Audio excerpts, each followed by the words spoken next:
Hampa tengok ni siput ni Bella bawa kutip pantai belakang rumah. Segar lagi. Tapi nak cuci dia ni, Allahu, penin Bella. Siput ni kena rendam dulu dalam air garam. Biar dia berak dulu. Kalau tak, gulai rasa lumpuk weh. Ni bahan tumis dia. Bawang merah, bawang putih, cili kering. Tuih. Alah, rambut ni pun. Aduh weh. Hampa semua nak lari pergi mana? Masuk balik. Nanti Bella tak cukup lauk nak gulai. Okey, tumisan dah letak. Yang ni sebut rahsia mak mertua Bella. Dia kedekut, Bella curi masa kenduri. Pada muka mak. Hak santan ni hampa kena pekat.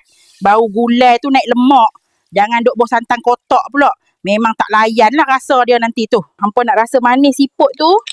Last lagu ni Jangan awal-awal sangat. Nanti lihat macam perangai hampa. Ui, cukup rasa. Bella memang pandai masak. Bella pula lawak. Bella lawak pula macam mana Kenan? Mila, hang tengok gulai siput Bella buat ni. Ni bukan gulai sebarang gulai. Ni gulai berperisa diva dapur. Woi. Gulai siput Bella. Itulah hang, belagak sangat tadi.